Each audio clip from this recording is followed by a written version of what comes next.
नमस्कार। मैं डॉक्टर नलिन कुमार सूरी आपके साथ चलिए जानकारी शेयर करता हूं कि अगर कोविड-19 में जो कफ आता है, जो खांसी जो आती है, उसके लिए हमारे पास कौन-कौन सी होम रेमेडीज़ हैं।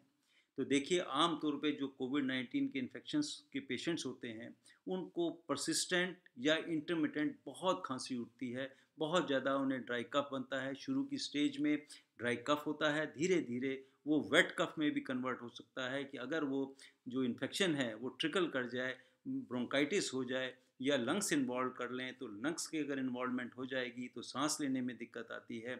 और अगर केवल ब्रोंकाइटिस है तो उसमें बलगम बनेगा और बलगम में खून भी आ सकता है।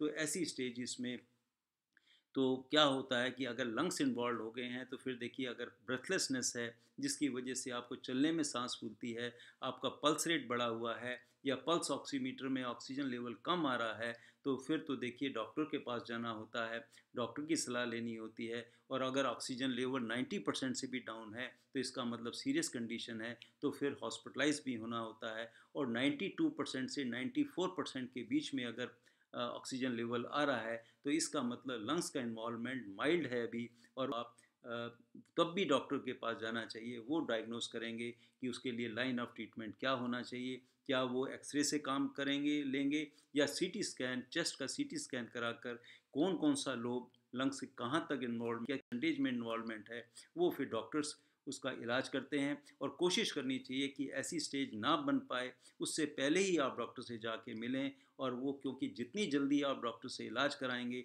उतनी जल्दी चांसेस होते हैं कि आप ठीक हो सकते हैं। लेकिन यहाँ बात कर रहे हैं उन 80% लोगों को जिनको हॉस्पिटलाइज या डॉक्टर्स के पास भी जाने की ज़रूरत नहीं होती, वो घर पे ही रहकर पैरास्टामोल की दवाई खाकर ठीक हो जाते हैं। लेकिन जब उन्हें खांसी बहुत आती है तो उस स्टेज में वो क्या करें। तो देखिए, सबसे पहली बात है कि वो पूरे दिन में गुनगुना पानी या गुनगुनी जो गरम गरम चाय कॉफ़ी ले सकते हैं, वेजिटेबल सूप का इस्तेमाल कर सकते हैं। तो अगर ये गरम गरम चीज़ें खाएंगे तो क्या होगा, सूदिंग इफेक्ट आएगा, गले में जो सूजन आ जाती है जिसकी वजह से ड्राई कफ आता है उसमें आराम मिलेगा। दूसरी बात, पूरे दिन में हाइड्रेटेड रहें, अपने शरीर के अंदर पानी की मात्रा खूब अच्छी बना के रखें जिससे थूक लगातार बनता रहेगा।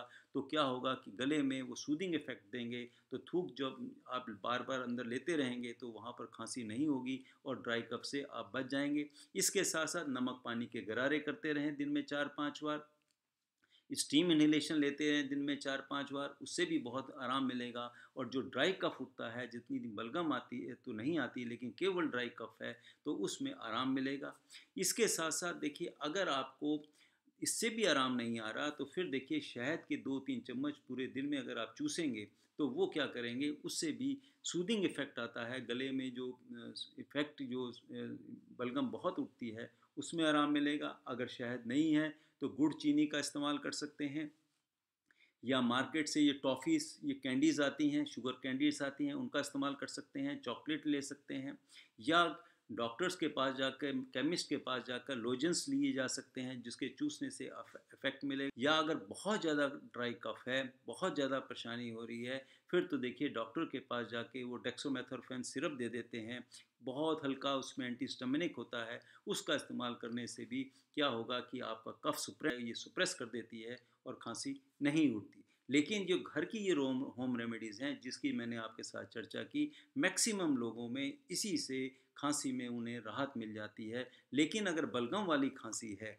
या आपका सांस फूल रहा है, या आपका पल्स रेट बहुत बढ़ा हुआ है, तो फिर देखिए आप बिल्कुल मतलब जल्दी से जल्दी डॉक्टर से सलाह लेनी चाहिए। क्योंकि जितनी जल्दी आप डॉक्टर के पास जाएंगे उतनी जल्दी आपको कॉम्प्लिकेशन से, जो लंग्स की कॉम्प्लिकेशंस हैं, उससे आपका बचाव हो जाएगा। इसी के साथ मैं आपसे अलविदा चाहता हूँ।